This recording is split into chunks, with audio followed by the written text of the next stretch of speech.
Is politics, is it a tough career choice? Not really, because really. sometimes I look at the life of a broadcaster is much more tougher. You have to get up very early in the morning, 4:30 a.m. Yes, we know all about that. Now, actually, that brings us on to that little thing you were saying earlier. You actually were not aiming to go into politics, were you? Yeah. No, you wanted to go into journalism. Yeah, that's why my first degree was in journalism, broadcasting actually, Okay. a minor political science. Right. Yeah. So did you ever actually get any time on camera and stuff under your belt, or? Yeah. Yeah. Yeah, when I was doing my practical training, for 3 months, I was attached with the RTM. So I saw that the Mandarin news section so lacking of people. So I volunteered myself to help them, to go to cover news in the by-elections. I was doing everything free for them, and I also had done a series of reports on domestic violence at that time. That was in late 80s. So how did you jump from talking about politics and about the elections on the news to actually being involved in it? Well, news, interview normally is very short, so we just interview the voters, what do you think, and interview a few persons. So then the editors will edit it.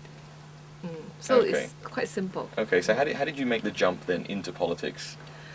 Well, it was because in 1990 when I graduated from USM, when I came back from Penang to Kuala Lumpur, then some of my friends in the Chinese community, they were joining the DAP. They asked me to come together, but at that time I did not want to, because I was not I did not know much about the DAP. But I helped out in the election campaign. At that time, their idea is to strengthen the opposition to forge two-party system in Malaysia. So that's how I come to know about the DAP. And after the elections, and I saw that the DAP short of 3 seats, to hold power in Penang. So at that time, I also see that there is a great need for young people to come into politics. That's how I joined the DAP at the time. Great. Do you still think there's a great need for young people to come into politics? Yeah, it is. Yeah. Because you look at Malaysia, you look at the Selangor state. I've seen the statistics. You'll be surprised to see that 75% of the population in Selangor are below 40 years old. Wow. Uh-huh. I didn't know that. And only 4% are 60 years old and above. So we are a very young, Malaysia or Selangor is actually a very young, it's a young people's state. And Malaysia is also a young people's country. Oh, okay. I didn't realise So that. young people are needed to bring change. So this is the time for them. There you go, There Will. you go. Well, you know what? You know what's interesting, actually? For those people out there who are thinking, oh, I'd love to get into politics, but I wouldn't be appropriate. What are some of the things that you need to... What are some of the skills or some of the sort of qualifications you need to get into politics? I think first is you need to like the people. You need to know how to relate to people, like the people. That is very important, because we are doing people's business. Mm-hmm. We are helping people, and you are meeting all sorts of people, all sorts of different people in your life, in your job. And number 2 is that you must have some sort of values and principles in your life for you to hold on to.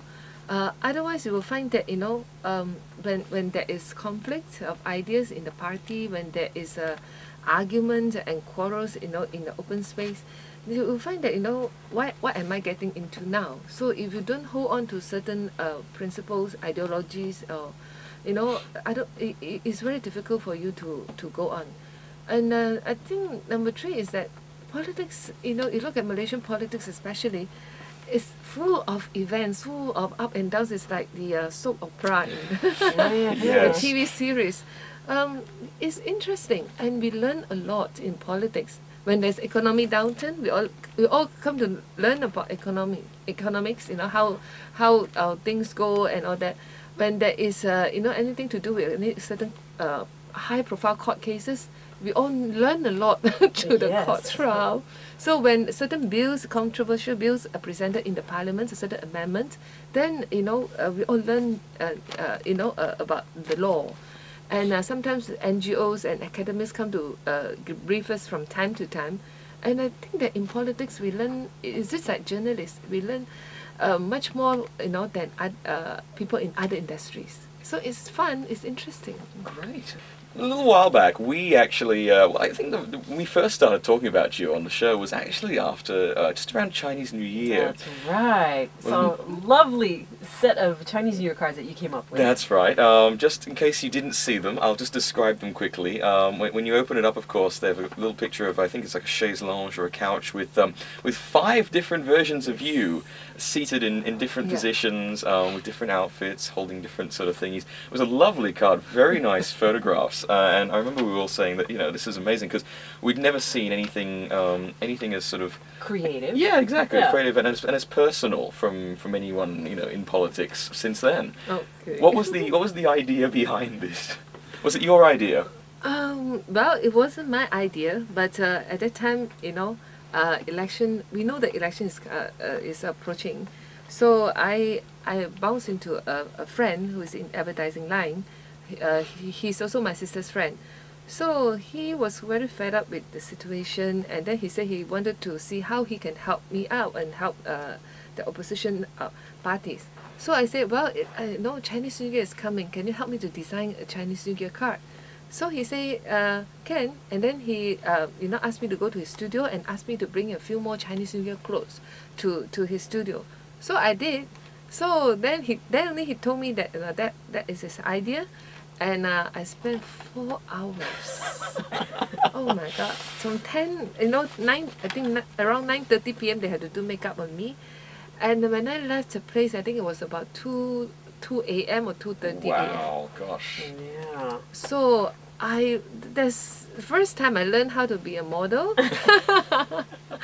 Was it fun though? Did you enjoy yourself? Yes, I'm forced to put up a smile, different kind of smile in the studio. So it's fun. I think a lot of people like it. Yeah. It came out in in a few newspapers. Yeah, that's right. Okay, well, we want to know more about you as a person. Now, you're a sassy MP and all that. Have you ever actually used your feminine wiles, maybe perhaps your sexuality, to your advantage? Have you ever gotten out of a speeding ticket, for example? Yeah, I think I do. I mean, for example, in the Dewan Rakyat, sometimes when I want to get the attention from the speaker, to get a chance to speak, at first I need to look at him and first need to smile. And sometimes when I want to disturb an UPNO MP who is speaking, vigorously on certain issue, well, when I stand up, try to intervene, and first need to smile at them. Then, that will normally let me have a chance melt and faint. do you play with your hair as well to kind of, Oh, that I don't need to do. Just need to smile at that. And sometimes when I'm in a what do you call that, male-dominated Dewan Rakyat, when I want to deliver certain hard-hitting speech. So, in order to get the chance to speak and also get attention from other MPs, I had to wear a baju kurung, a nice one there. Ooh. And when they want to hit me back, they love to see me wearing the baju kebaya. Then they will. You can see that they can't really let out their anger so much. Yes.